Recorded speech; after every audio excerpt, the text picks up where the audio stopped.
Good morning to all the medical aspirants. How's you going? All good? I hope everything going well. So let's start with today's class.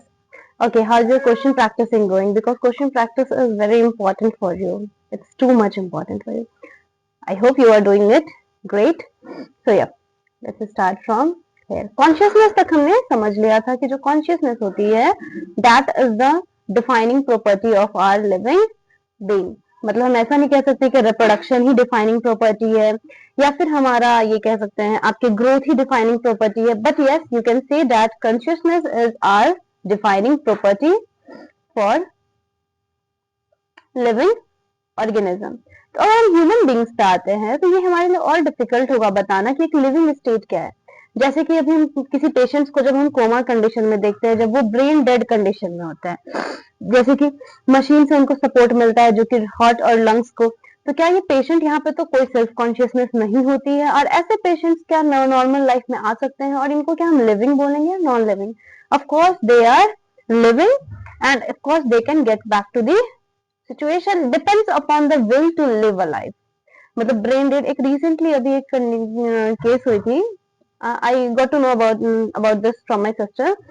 IIT BHU का एक बच्चा था, आई मतलब BHU के hospital में, the student was in a brain dead condition, वो coma condition में था, बट यस एक्चुअली उसकी शायद फैमिली भी नहीं थी, so I think he didn't want to survive, so we lost them basically. तो कुछ हायर क्लासेस में भी अगर हम आते हैं तो आपको पता चलेगा जो लिविंग फेनोमेना होती है ये कुछ हमारे अंडरलाइन कंडीशंस में आते हैं जो इंटरेक्शन करते हैं एक दूसरे के साथ। और जैसे कि हमारे जो टिश्यूज की प्रॉपर्टी होती है ये किसी भी सेल में हमारे प्रेजेंट नहीं होती है, और ये क्यों अराइज होती है? क्योंकि हमारे इंटरेक्शन होता है किसके बीच में? कॉन्स्टिट्यूएंट सेल के बीच में। सिमिलरली कुछ हमारे प्रॉपर्टीज होते हैं सेलुलर ऑर्गेनल्स के जो कि हमारा प्रेजेंट नहीं होता है किसमें?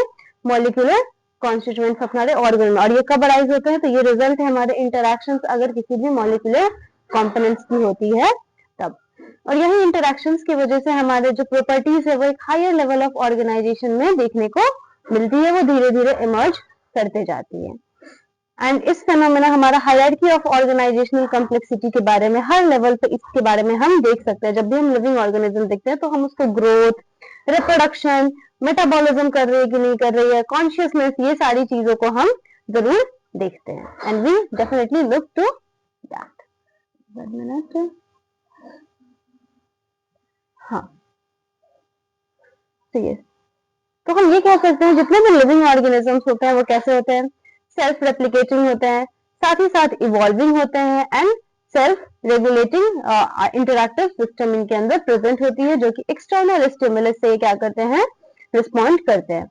तो बायोलॉजी क्या है? एक पूरी स्टोरी है हमारे लाइफ की जो भी हमारे अर्थ पे प्रेजेंट है। बस बायोलॉजी में हम इसी कहानी के बारे में पढ़ते हैं। जो भी आपके अर्थ पे जितनी भी लाइफ प्रेजेंट है, चाहे उसको मॉलिक्यूलर लेवल पे देखे या फिर एंशियंट लाइफ को देखे तो वो आपके इवोल्यूशन पार्ट में आ जाते हैं।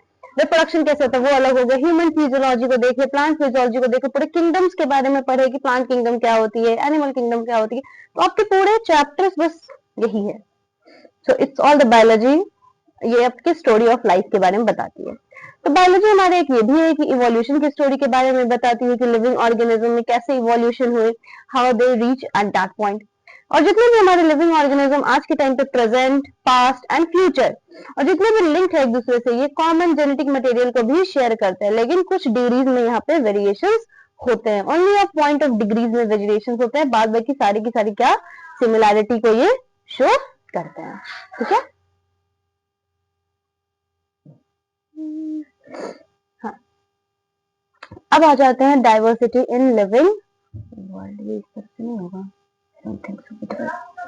okay, so if you look around you will see a large variety of living organism। अगर आप अपने चारों तरफ जब देखोगे तो आपको बहुत सारे वेराइटीज दिखेंगे लिविंग ऑर्गेनिज्म की। समटाइम्स ये पॉटेड प्लांट्स में दिखेंगी, इंसेक्ट्स में दिखेंगे, बर्ड्स में दिखेंगे, पेट्स में और अदर एनिमल्स एंड प्लांट्स में भी। तो यहाँ पे कुछ हमारे सेवरल ऑर्गेनिज्म है जिसको आप नहीं देख सकते अपने नेकेड आई से, बट यस हमारे अराउंड वो क्या है? प्रेजेंट है। Even in this area there are lots of organism, but देख किसको रहे हो आप? सिर्फ एक इंसान को देख रहे हो। Even I am saying only my self, इसके अलावा कोई किसी और को नहीं देख सकती मैं भी, because I can't see it with a naked eye. I have to use electron और कंपाउंड माइक्रोस्कोप फॉर इट। अगर आपको क्या करना है, एरिया को इंक्रीज करना है, तो आपके ऑब्जर्वेशंस क्या होना चाहिए, काफी क्लियर होना चाहिए, और जो भी रेंज और वेराइटी है ऑर्गेनिज्म की वो भी इंक्रीज करनी चाहिए। तो जैसे ही अगर कोई आपके डेंस फॉरेस्ट में अगर आप जाते हो तो वहां पे ग्रेट नंबर ऑफ काइंड्स और लिविंग ऑर्गेनिज्म आपको देखने को मिलेगा। हर तरह के प्लांट, एनिमल्स और ऑर्गेनिजम्स आप वहां पे देख पाओगे, जो कि एक स्पीसीज को दर्शाएगा। तो millions of number of species जो हमें देखने को मिलता है, उसका रेंज लगभग आपका कितना होता है, 1.7 टू 1.8 मिलियन। और इसी को हम लोग क्या बोलते हैं, बायो डाइवर्सिटी, या फिर जो भी आपके नंबर और टाइप्स ऑफ ऑर्गेनिज्म हमारे अर्थ पे प्रेजेंट है, उसको हम लोग क्या टर्मिनोलॉजी हमने दिया, बायोडाइवर्सिटी, जिसको मैं ऑलरेडी अभी तक पढ़ा चुकी हूँ 12th के सिलेबस में। तो इससे हमें ये याद रखना चाहिए कि जैसे हम क्यों कोई भी न्यू एरियाज को एक्सप्लोर कर रहे हो या फिर ओल्ड वंस को भी, तो जो भी हमारे न्यू ऑर्गेनिज्म होगा वो कंटिन्यूसली क्या हो सकते हैं, आइडेंटिफाई हो सकते हैं। और साथ ही साथ जैसा कि पहले बताया कि यहाँ पे मिलियंस ऑफ हमारे प्लांट्स और एनिमल्स होते हैं वर्ल्ड में। और जैसा कि हम जानते हैं कि जो भी प्लांट्स और एनिमल्स होते हैं ये हमारे एक ओन एरिया में एक local bye their local names ये रहते हैं। तो ये जो लोकल नेम होती है ये वैरी करती है हमारे प्लेस टू प्लेस, इवन हमारे एक कंट्री के अंदर भी। तो प्रोबेबली आप देखोगे कि बहुत सारे कंफ्यूजन भी समटाइम्स क्रिएट होते हैं कि ये कैसा है, अगर ये नहीं मिला तो इसको कौन से क्लासिफिकेशन में डालेंगे, ये किस में आएगा, प्लांट में आएगा, एनिमल में आएगा, तो इस टाइप के भी कंफ्यूजन वहां पे क्रिएट होते हैं। तो इसी तरीके से हम ऑर्गेनिजम्स के बारे में आगे फर्दर बात करते हैं। तो यहाँ के लिए हमें फिर एक स्टैंडर्डाइज मीनिंग चाहिए थी, नेमिंग चाहिए थी, हम लिविंग ऑर्गेनिज्म के लिए करें ताकि हम एक नेम दे पाए जितने भी ऑल ओवर द वर्ल्ड में जितने भी ऑर्गेनिज्म। इस प्रोसेस को हमने बोला नोमेनक्लेचर। मतलब मैं बहुत सारे प्लांट्स देख रही हूँ but I don't know the name, मैं बहुत सारे एनिमल्स देख रही हूँ बट मुझे नाम ही नहीं पता है। तो for that we needed what, nomenclature. इसके लिए हमें किसकी जरूरत पड़ी, नोमेनक्लेचर की। तो ऑब्वियसली जो हमारा नोमेनक्लेचर है या फिर नेमिंग जो होता है हमारा तभी पॉसिबल है जब कोई भी ऑर्गेनिज्म जो है उसको हम सही तरीके से क्या कर सके, डिस्क्राइब कर पाते हैं। एंड जैसे कि आपको ऑलरेडी पता है जो भी ऑर्गेनिज्म जो होते हैं उसके नेम किससे अटैच्ड होते हैं, अटैच्ड होते हैं मतलब कि जिस ओरिजिन से वो आया है उसी के बारे में उसके बारे में बताया जाता है। तो इसको हम लोग क्या बोलते हैं, आइडेंटिफिकेशन। इसी स्टडी को और आगे बढ़ाने के लिए हम कुछ हमारे साइंटिस्ट ने भी क्या किया, एक प्रोसीजर को लिया जिसमें हम लोगों ने साइंटिफिक नेम का इस्तेमाल किया हर ऑर्गेनिज्म को जानने के लिए। तो ये हमारा एक्सेप्टेबल था, जितने भी biologist all over the world present हैं उन लोगों ने इस नेम को एक्सेप्ट भी किया। जैसे प्लांट्स के लिए जो साइंटिफिक नेम्स हमारे किस प्रिंसिपल पे बेस्ड थे और क्राइटेरिया पे, तो जो कि हमारे international code for botanical nomenclature पे, ICDN पे, ठीक है। और अगर एनिमल्स की आप ऐसे पूछ सकते हो तो उसमें हमारा एनिमल्स टेक्सोनोमिस्ट क्या था, तो international code of zoological nomenclature. तो ये इसके लिए थी। तो साइंटिफिक नेम्स ऐसे ही इंश्योर की कि जितने भी ऑर्गेनिज्म है उसके पास क्या होगा, सिर्फ एक ही नाम होगा। अब वो लोकल नेम्स होता है जो भी आप यूज करते हो, बट एक साइंटिफिक नेम हमेशा एक ही होगी। तो इससे हम किसी भी ऑर्गेनिज्म को क्या कर पा रहे थे, डिस्क्राइब कर पा रहे थे। और साथ ही साथ इंसानों के लिए इजी हो गया इस नेम्स को जानने के लिए। साथ ही साथ कुछ और भी आपके नेम जो होते हैं वो नहीं यूज होते हैं, और भी बहुत सारे अभी ऑर्गेनिज्म है जिनका नेम भी हमने अभी तक आइडेंटिफाई नहीं किया है। तो बायोलॉजिस्ट यूनिवर्सली एक्सेप्टेड प्रिंसिपल को साइंटिफिक नेम्स देने की आप कोशिश कर रहे थे जितने भी नोन हमारे लिए ऑर्गेनिज्म थे। तो हर नेम में ना दो कंपोनेंट होता है, एक होता है जेनेरिक नेम और एक होता है स्पेसिफिक इपिथेट। मतलब कि एक जीनस का नेम होगा और एक स्पीसीज का नाम होगा।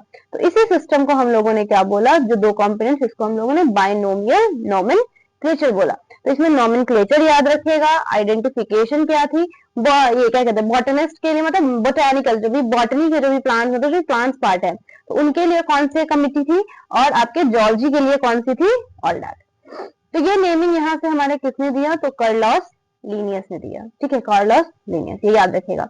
और इसको प्रैक्टिस किया पूरे बायोलॉजिस्ट को ऑल ओवर द वर्ल्ड। और ये नेमिंग सिस्टम हमारे दो वर्ड फॉर्मेट में कन्वीनियंट देखने वाला। तो चलिए किसका एग्जांपल आपका दिया हुआ है तो समझते हैं, लेट्स अंडरस्टैंड।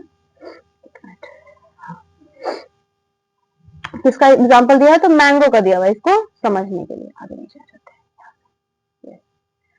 तो जैसे कि साइंटिफिक नेम्स को बेटर तरीके से, साइंटिफिक नेम मैंगो का कैसे हम लिखते हैं, तो मैंगीफेरा इंडिका। तो देखते हैं इसमें बाइनोमियल नेम कैसे आया। तो सबसे पहले इस नेम में मैंगीफेरा जो है वो किसको रिप्रेजेंट कर रही है, जीनस को, और वाइल इंडिका जो है ये एक पर्टिकुलर स्पीसीज को बता रही है या फिर स्पेसिफिक एपिथेट को। तो यही हमारा यूनिवर्सल रूल्स। और भी क्या है, तो बायोलॉजिकल नेम जो होता है जनरली कैसे लिखा जाता है, लैटिन में जनरली लैटिन होते हैं और रिटन किसमें होते हैं, इटैलिक्स में। और ये लैटिनाइज या फिर डराइव्ड होते हैं हमारे लैटिन से, इररिस्पेक्टिव कहाँ से वो ओरिजिन है वो मैटर नहीं करता। जैसे मान लो वो इंडिजिनस ओरिजिन का है, मतलब इंडियन ओरिजिन का भी है या फिर किसी और कंट्री के ओरिजिन का है, बट इट डजंट मैटर उसको लिखना कैसे है, तो लैटिन में ही लिखना है, उसका जो नेमिंग होगी और इटैलिक्स फॉर्मेट में रहेगी, ठीक है। और जो हमारा फर्स्ट वर्ड जो बायोलॉजिकल नेम में रिप्रेजेंट करता था वो जीनस को, और जो सेकंड कंपोनेंट थी वो क्या, स्पेसिफिक एपिथेट को रिप्रेजेंट करती थी। और जो हमारे दोनों वर्ड थे हमारे ये बायोलॉजिकल नेम को, और जब इसको हैंड रिटन के फॉर्म में लिखा जाता था तो इसको सेपरेटली अंडरलाइन कर दिया जाता था और प्रिंट किया जाता था इटैलिक्स के फॉर्म में, ताकि उनकी लैटिन ओरिजिन को हम बता पाए, ठीक है। और जो फर्स्ट वर्ड थी वो हमेशा किसको रिप्रेजेंट करती है, जीनस को, जो कि कैपिटल लेटर से शुरू होती है, मतलब फर्स्ट लेटर, और जो स्पेसिफिक एपिथेट होती है वो स्मॉल लेटर से शुरू होती है। तो एग्जांपल वही आपका मैंजीफेरा इंडिका दिया गया है। जैसे कि अगर ऑथर का भी नेम अपेयर होता है कुछ स्पेसिफिक आपके एपिथेट में, तो एंड में वो आता है बायोलॉजिकल नेम, जिसमें दिखा जाता है एब्रिविएटेड फॉर्म में, जैसे कि लिनियस ने दिया था तो उनका लिन। तो ये इंडिकेट करती है कि ये स्पीसीज तो आई, लेकिन किसके द्वारा पहली बार डिस्क्राइब की गई, तो हमारे लिनियस सर के द्वारा।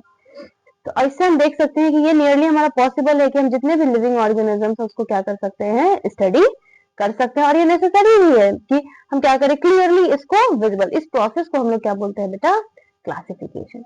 नॉमेनक्लेचर समझ गए, बाइनोमियल नॉमेनक्लेचर समझ गए, आइडेंटिफिकेशन भी समझ गए होंगे, and the last one is process of classification. तो इस तरीके से हम लोग क्या करते हैं, क्लासिफिकेशन भी करते हैं। अब देखते हैं क्लासिफिकेशन कौन सी प्रोसेस है जिसमें हम लोग किसी को भी ग्रुप करते हैं कन्वीनियंट कैटेगरी में, कुछ इजीली ऑब्जर्वेबल, मतलब सिमिलर कैरेक्टर्स को देख करके। जैसे अगर एग्जांपल की बात करें तो जब हम क्लासिफाई करेंगे अगर प्लांट्स और एनिमल्स को, डॉग्स, कैट्स और इंसेक्ट्स को, तो हमें इस वर्ड्स को एसोसिएट करना पड़ेगा कुछ सर्टेन कैरेक्टर्स के अराउंड। तो जैसे कि आपके दिमाग में क्या आता है जब आप एक कुत्ता को देखते हैं, ऑब्वियसली जब भी हम कुत्ता को देखते हैं एंड नॉट कैट्स, मतलब जब कुत्ता को देखेंगे तो मेरे दिमाग में कुत्ता ही आता है, बिल्ली नहीं आएगी। तो अब सोचो इसके बारे में, अस्टेनियंस, जैसे कि we are talking about. Similarly suppose करो जो मैमल्स जो देखते हैं, और समटाइम्स आपके एक्सटर्नल ईयर्स वाले, बॉडी हेयर्स वाले, जैसे कि अगर हम वीट प्लांट की बात करें तो आपके दिमाग में वीट प्लांट ही आएगा, कोई और चीज नहीं आएगी। तो ये किसका देना है, ये पूरे क्लासिफिकेशन का। अगर इसका नाम नहीं दिया गया होता, अगर मैं वीट बोल रही हूँ तो आपके दिमाग में वीट आ रही है, तो किसका देना बेटा। अगर वीट पता ही नहीं होता तो how you will get to know, या फिर मुझे भी कैसे पता चलता कि ये वीट क्या है, तो नेमिंग की वजह से पता चले, मतलब नॉमेनक्लेचर की वजह से। तो न कि राइस प्लांट, मतलब बेसिकली एग्जांपल ये पूरा एनसीईआरटी को समझाना चाहती है कि आप जिसका नाम लेते हो आपको दिमाग में वही आता है, कोई और नहीं आता है। तो यस, तो जितने भी हमारे dogs, cats, mammals, meat, rice plants, animals, ये हमारा कन्वीनियंट कैटेगरीज हो गया जिसको हम ऑर्गेनिज्म के फॉर्म में स्टडी कर सकते हैं। तो जो भी साइंटिफिक टर्म हमारे यूज किया गया इस कैटेगरीज के लिए उसको हम लोगों ने बोला टैक्सा। तो मतलब जैसे कि हम टैक्सा को अगर डिटरमाइन करते हैं तो ये हमारे डिफरेंट लेवल्स, जैसे कि प्लांट्स का क्या होगा, ये भी एक टैक्सा बनाएगा, वीट का भी एक टैक्सा होगा, सिमिलरली एनिमल्स, मैमल्स, ये सब का भी होगा। बट जो हमारे आपको जैसे कि पता है कि जो डॉग है वो क्या है, मैमल है, और मैमल्स क्या है, एनिमल्स है। तो mammals, animals, mammals, dogs represent करेंगे टैक्सा को अलग अलग लेवल पे। तो ये कैरेक्टरिस्टिक्स के बेस पे जितने भी लिविंग ऑर्गेनिज्म है फिर उसको क्लासिफाई किया गया डिफरेंट टैक्सास में, और इस प्रोसेस ऑफ क्लासिफिकेशन को क्या बोला गया, टैक्सेनॉमी। और किसके बेस पे, या तो एक्सटर्नल और इंटरनल स्ट्रक्चर के बेस पे, या फिर सेल स्ट्रक्चर के बेस पे, या फिर डेवलपमेंट प्रोसेस के बेस पे, या फिर इकोलॉजिकल इंफॉर्मेशन जो भी ऑर्गेनिज्म का एसेंशियली ले रहा है, एंड एक बेसिस ऑफ मॉडर्न टेक्सोनॉमी के बारे में बताया गया। तो जो भी हमारे कैरेक्टराइजेशन होते हैं इससे हम ये कह सकते हैं कि जो भी हमारे कैरेक्टराइजेशन है, आइडेंटिफिकेशन है, क्लासिफिकेशन है, एंड नॉमेनक्लेचर है, एंड प्रोसेसेस है, यही हमारा बेसिक्स था किसका, टैक्सोनॉमी का। तो टैक्सोनॉमी कुछ नई चीज नहीं थी, जैसे ह्यूमन बींग्स जो है ऑलवेज इंटरेस्टेड होते हैं कुछ चीजों के बारे में हमेशा जानने के लिए, वेरियस काइंड्स ऑफ ऑर्गेनिजम्स के बारे में। तो इन्होंने कुछ पर्टिकुलरली बस एक रेफरेंस को यूज कर लिया। तो अर्ली डेज में क्या होती थी, जो ह्यूमन बींग्स होते थे इन्हें कुछ सोर्सेज लेना पड़ता था, कुछ बेसिक नीड्स, फूड के लिए, क्लोथिंग के लिए और शेल्टर के लिए। तो अर्लीस्ट क्लासिफिकेशन इसी पे बेस्ड है कि कौन से हमारे यूजेस के हैं और कौन से नहीं है। तो ह्यूमन बींग्स जो है हमारे बहुत लंबे समय से, ऐसा नहीं है कि वो बहुत ज्यादा मतलब हमेशा ऐसा नहीं है कि वो इंटरेस्टेड है more about different things of, but diversities के बारे में, साथ ही साथ उनके बीच में क्या रिलेशनशिप है इसके बारे में। तो ये ब्रांच जो स्टडी करती है इसको क्या बोलते हैं, सिस्टमैटिक्स। मतलब सिस्टमैटिक्स ये देखती है कि एक ऑर्गेनिज्म और दूसरे ऑर्गेनिज्म के बीच में क्या एक रिलेशनशिप है। ये और जैसे मतलब डॉग एग्जिस्ट कर रही है, कैट भी एग्जिस्ट कर रही है, बट दोनों के बीच में कैसा रिलेशन है उसके बारे में देखते हैं। मैमल्स है, बर्ड्स है, हमारे और उनके बीच में क्या रिलेशन है इसके बारे में देखना। तो जो हमारा वर्ड सिस्टमैटिक्स था ये भी हमारा कहाँ से डिराइव हुआ, लैटिन वर्ड सिस्टेमा से, जिसका मतलब सिस्टमैटिक अरेंजमेंट एक ऑर्गेनिज्म की। और फिर यहीं से लीनियस सर ने हमारा यूज किया सिस्टेमा नेचर को, एक ये हमारा टाइटल था इनके पब्लिकेशन के लिए। और ये स्कोप जो सिस्टमैटिक्स की थी वो बाद में और ज्यादा बड़ी हुई, इसमें आइडेंटिफिकेशन आया, नोमेनक्लेचर एंड क्लासिफिकेशन। तो सिस्टमैटिक्स हमारे इवोल्यूशनरी रिलेशनशिप को बताते हैं कि एक ऑर्गेनिज्म के बीच में क्या क्या रिलेशनशिप्स होते हैं। जैसे कि हम लोगों ने जो पॉपुलेशन इंटरेक्शन पढ़ा था तो उसमें म्यूचुअलिज्म देखा था, पैरासिटिज्म देखी थी, तो ये सारे आप उससे रिलेट कर सकते हो। ठीक है, अब आ जाते हैं टेक्सोनॉमिक कैटेगरीज। तो जो क्लासिफिकेशन ये एक सिंगल सिंबल स्ट्रक्ट प्रोसेस है नहीं, मतलब ये सिंगल ही तो इसे कर नहीं सकता, इसमें हायरार्की ऑफ स्टेप्स की जरूरत होती है, जिसमें हम लोग हर स्टेप में रिप्रेजेंट करते हैं एक रैंक और कैटेगरी को। तो जैसा जो कैटेगरी होती है हमारी, ये ओवरऑल एक टेक्सोनॉमिक अरेंजमेंट है जिसे हम लोग क्या बोलते हैं, टेक्सोनॉमिक कैटेगरी। और हर कैटेगरी जो होती है मिल करके क्या बनाती है, टेक्सोनॉमिक हायरार्की। और जो जितनी भी हमारी कैटेगरी होती है उसको हम लोग कैसे रेफर करते हैं, तो यूनिट ऑफ क्लासिफिकेशन बताते हैं। और ये रिप्रेजेंट करती है एक रैंक, और कॉमनली इसको हम लोग क्या बोलते हैं, टेक्सॉन, और प्लूरल फॉर्म होती है taxa. I think you all get it. अब आता है टेक्सोनॉमिक कैटेगरीज और हायरार्की को हम कैसे इलस्ट्रेट कर सकते हैं। तो एग्जांपल लेते हैं, जैसे इंसेक्ट्स। इंसेक्ट्स क्या रिप्रेजेंट करते हैं, ग्रुप ऑफ ऑर्गेनिज्म जो कि कॉमन फीचर, जैसे कि इनके पास 3 पेयर्स ऑफ जॉइंटेड लेग्स होते हैं। इसका मतलब कि हम इंसेक्ट को कैसे रिकॉग्नाइज कर सकते हैं, एज अ कंक्रीट ऑब्जेक्ट देख सकते हैं, इसको क्लासिफाई कर सकते हैं। तो यहीं पे हम इसको रैंक और कैटेगरी भी दे सकते हैं। तो क्या ऐसे और मतलब कुछ और भी नेम आपके दिमाग में आ रहे हैं इस ग्रुप के ऑर्गेनिज्म? ऑफ कोर्स इंसेक्ट्स के साथ आपके इंसेक्ट्स में ही कॉकरोच भी आ जाएंगे, है ना, फिर ग्रास हॉपर्स भी आ जाएंगे, मॉस्किटोज भी जो रेगुलर आप देख रहे थे, ये सारे तो जो भी आपके ग्रुप को रिप्रेजेंट करती है। और कैटेगरी फर्दर आपके रैंक को डिनोट करती है। तो हर रैंक और या फिर टेक्सॉन जो इनफैक्ट होता है, ये यूनिट ऑफ क्लासिफिकेशन को देती है। तो जो हमारे टेक्सोनॉमिक ग्रुप्स और कैटेगरीज होते हैं ये डिफरेंट हमारे बायोलॉजिकल एंटिटीज के बारे में बताती है, ना कि हमारे मॉर्फोलॉजिकल एग्रीगेट्स के बारे में। तो जो हमारी टेक्सोनॉमिकल स्टडीज जो हम अभी तक जानते हैं ऑर्गेनिज्म के बारे में, ये हमारे डेवलपमेंट कुछ कॉमन कैटेगरी, जैसे कि किंगडम, फाइलम, डिवीजन। फाइलम को हम लोग डिवीजन बोलते हैं प्लांट्स के लिए, और class, order, family, genus, species, इस तरीके से हम टैक्सोनॉमी को पढ़ते हैं। तो हर ऑर्गेनिज्म, जितने भी ऑर्गेनिज्म होते हैं हमारे प्लांट्स में या फिर एनिमल किंगडम्स में, ये स्पीसीज होते हैं हमारे लोएस्ट कैटेगरी के होते हैं। तो यहाँ से क्वेश्चन आपके दिमाग में ये आ सकता है कि तो फिर हम इसको प्लेस कैसे करते होंगे, मतलब किसी भी ऑर्गेनिज्म को अलग अलग कैटेगरीज में। तो सबसे बेसिक रिक्वायरमेंट होती है कि आपके पास नॉलेज होनी चाहिए एक अलग अलग कैरेक्टर्स की, एक इंडिविजुअल की या फिर ग्रुप ऑफ ऑर्गेनिज्म की। तो ये आपको फिर हेल्प करते हैं, मदद करते हैं कि आप कैसे सिमिलैरिटीज को ढूंढो और डिससिमिलैरिटीज को ढूंढो एक इंडिविजुअल्स के बीच में ही, और साथ ही साथ आपके जो सेम काइंड ऑफ ऑर्गेनिज्म है उनके लिए भी और अदर काइंड ऑफ ऑर्गेनिज्म के लिए भी। तो इस तरीके से हम क्या करते हैं बेटा, क्लासिफिकेशन करते हैं। अब आते हैं स्पीसीज। तो जो भी हमारी टेक्सोनॉमिक स्टडीज होती है उसमें ऐसा माना जाता है कि कोई भी इंडिविजुअल जो, एक मिनट, हाँ, टेक्सोनॉमिक स्टडीज को कंसीडर किया जाता है जो भी ग्रुप ऑफ इंडिविजुअल ऑर्गेनिजम्स होते हैं उनकी कुछ फंडामेंटल सिमिलैरिटीज होती है, जैसा कि स्पीसीज। एक इंसान को सबसे पहली चीज आनी चाहिए कि वो डिस्टिंग्विश कर पाए एक स्पीसीज से दूसरे स्पीसीज को, और डिस्टिंक्ट मॉर्फोलॉजिकल फीचर्स के बेस पे। जैसा कि अगर हम यहाँ पे मानते हैं मैंजीफेरा इंडिका, सोलैनम ट्यूबिडसम जो कि पोटैटो के लिए होता है, पैंथेरा लियो लायन के लिए होता है, ये 3 नेम्स हैं। और इंडिका ट्यूबिडसम एंड लियो रिप्रेजेंट कर रहे हैं किसको, एक स्पेसिफिक इपिथेट्स को। और जो फर्स्ट वर्ड है इनका मैंजीफेरा, सोलेनम, पैंथेरा, ये किसको रिप्रेजेंट कर रहे हैं, जीनस को। और ये रिप्रेजेंट कर रहे हैं दूसरे लेवल ऑफ टेक्सॉन और कैटेगरी, क्योंकि हर जीनस के पास क्या है, एक या एक से ज्यादा स्पेसिफिक एपिथेट्स होंगे अलग अलग ऑर्गेनिज्म के पास, क्योंकि किसी का भी मैच नहीं कर रहा है।